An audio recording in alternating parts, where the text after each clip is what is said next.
കാരണം അവർ തന്നെ പറ്റിച്ചു, ശമ്പളം കുറച്ചു, പറഞ്ഞ ജോബായിരുന്നില്ല തന്നിരുന്നത്. അങ്ങനെ ഒരു 5-6 കൊല്ലം ഞാൻ അവിടെ കഷ്ടപ്പെട്ടു. ഹായ് ഫ്രണ്ട്സ്, നമ്മുടെ ചാനലിൽ പുതിയൊരു സീരീസ് സ്റ്റാർട്ട് ചെയ്യാനായിട്ട് പോവാണ്. വേറൊന്നല്ല, സാധാരണക്കാരന്റെ ലൈഫ് സ്റ്റോറിയാണ് ഞാൻ ഈ സീരീസിലൂടെ കൊണ്ടുവരാനായിട്ട് ഉദ്ദേശിക്കുന്നത്. അപ്പൊ നമ്മുടെ ആദ്യത്തെ സ്റ്റോറി എന്ന് പറയുന്നത് ജോസേട്ടന്റെ ആണ്.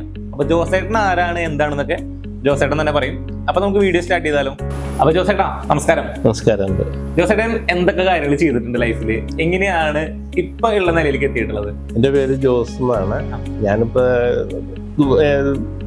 തൃശ്ശൂരാണ് താമസം. സ്വദേശം മാള പുത്തങ്കര എന്ന് പറയും. അവിടെ നിന്ന് വന്ന് താമസിക്കുന്നതാണ്. 34 കൊല്ലമായിട്ട് ഞാൻ ഗൾഫിലാണ്. ഗൾഫിൽ ദുബായ് എന്ന് പറയുന്ന സ്ഥലത്ത് എമിറേറ്റ്സ് ടെലികോമിലാണ് ജോലി ചെയ്തിരുന്നത്. 34 വർഷം. ഞാൻ അവിടെ മുന്നേ എന്തൊക്കെ ചെയ്തിട്ടുണ്ട്?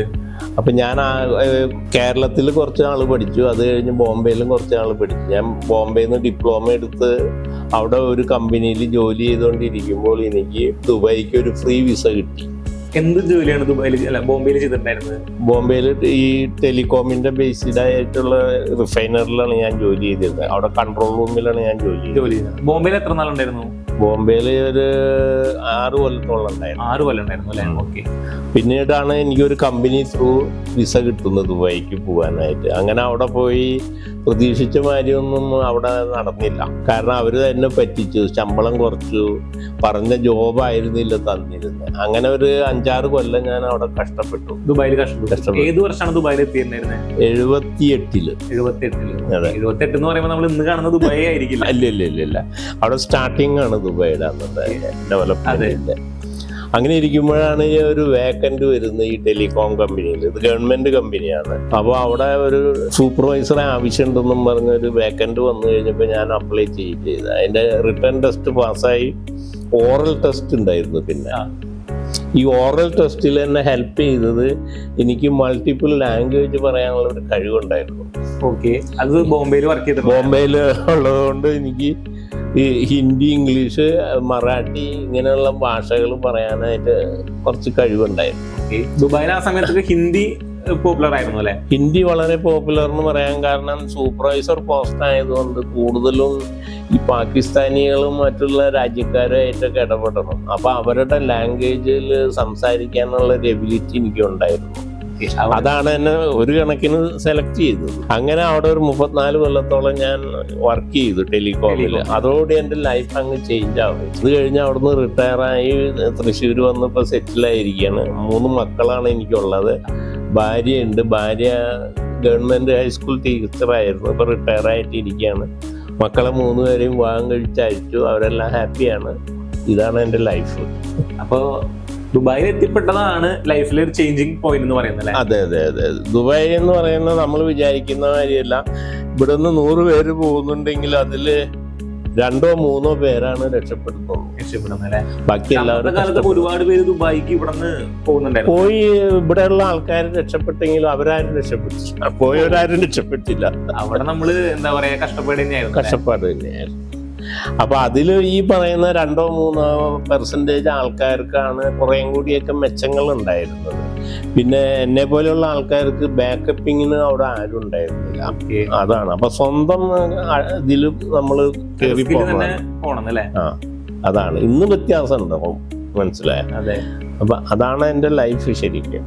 പിന്നെ ഇപ്പൊ ഇവിടെ വന്ന് ഞാൻ ഒരു കൃഷിക്കാരനായിട്ട് അങ്ങ് നടക്കാണ്. ഇപ്പൊ കർഷകനാണ്. ഇപ്പൊ കൃഷി തുടങ്ങിയിട്ട് എത്ര നാളായി? കൃഷി ഇപ്പൊ ഇവിടെ വന്ന് ഞാൻ 2009 അവിടുന്ന് റിട്ടയർ ആയിട്ട് വരുന്നത്. അപ്പൊ കുറച്ച് ഭൂമിയുണ്ട് എനിക്ക്. ആ ഭൂമിയിലുള്ള കുത്തും കിളയൊക്കെ ഞാൻ തന്നെ ചെയ്യുന്നത്, നനയ്ക്കലും കാര്യങ്ങളും ഇതൊക്കെ. അപ്പൊ എനിക്ക് ഈ പറഞ്ഞ മാതിരി ടെക്നിക്കൽ ജോബ് അറിയാവുന്നതുകൊണ്ട് ഇലക്ട്രിക്കലും മെക്കാനിക്കലും പണികളൊക്കെ ഞാൻ തന്നെയാണ് ചെയ്യുന്നത്. അപ്പൊ അതൊരു വലിയൊരു അഡ്വാൻറ്റേജ് ആണ് നമ്മുടെ ഇന്നത്തെ കണ്ടീഷനിൽ. കാരണം എന്ന് പറഞ്ഞാൽ ലേബർ ചാർജ് ഭയങ്കരമാണ് ഇവിടെ. അത് നമുക്ക് താങ്ങാൻ പറ്റില്ല. അപ്പൊ അതുകൊണ്ട് മറ്റുള്ളവരുടെ അടുത്ത് പോയി ജോലി ചെയ്യാതെ നമുക്ക് സ്വന്തമായിട്ട് ഇവിടെ ജോലി ചെയ്ത് അങ്ങ് ജീവിക്കാം. വരുമാനം പിന്നെ മക്കൾക്ക് കൊടുക്കേണ്ട ആവശ്യമില്ലാത്തത് കൊണ്ടും അങ്ങനെ നമ്മളങ്ങ് സുഖമായിട്ട് ജീവിച്ചു പോകുന്നതാണ്. ഭാര്യയുടെ പെൻഷനൊക്കെ ഉണ്ട് ഇതിന്റെ കൂട്ടത്തില്. ഇതാണ് ലൈഫ്. അപ്പൊ ഇപ്പൊ വീട്ടില് ജോസേട്ടനും ചേച്ചി മാത്രമാണുള്ളത്? അതെ. മക്കളൊക്കെ പുറത്താണ്. മക്കള് വീട്ടിലില്ല. 3 മക്കളാണ്.